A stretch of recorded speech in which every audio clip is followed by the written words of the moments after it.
Prince Charles will arrive in Rwanda today for a much-awaited Commonwealth visit which looks set to be overshadowed by the migrant row. Charles will represent the Queen, head of the Commonwealth, when prime ministers and presidents gather in the Rwandan capital Kigali for the Commonwealth Heads of Government meeting, CHOM, which was previously postponed by the pandemic. But there are fears this could be overshadowed by the migrant crisis if the future king wades in on the government's controversial policy to send asylum seekers to Rwanda amid reports he privately described it as appalling.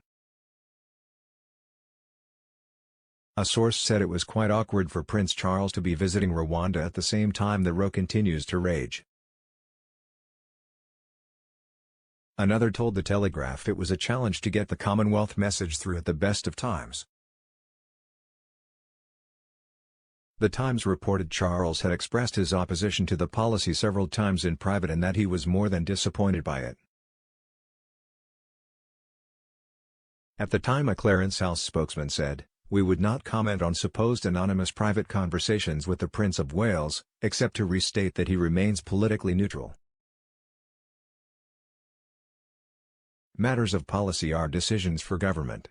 Ahead of the visit, Charles said, "My wife and I much look forward to meeting Commonwealth leaders and, for the first time, being able to visit Rwanda.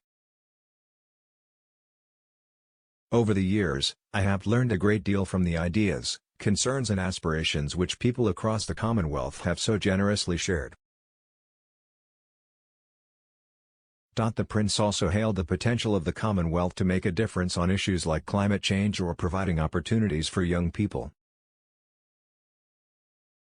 He added, "Taking shared responsibility to solve problems like these means the Commonwealth has the potential to make a profound difference in the lives of its citizens, and, in so doing, to be an unparalleled force for good in our world."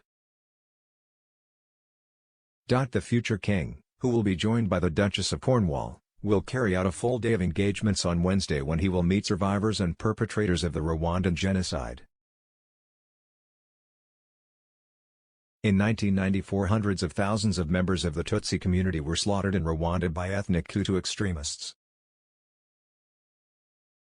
The issue of genocide and reconciliation is said to be very close to the prince's heart, and he will visit a village that was targeted. The trip will be the first royal visit to Rwanda and one of a minority of the world's nations the Queen has not visited.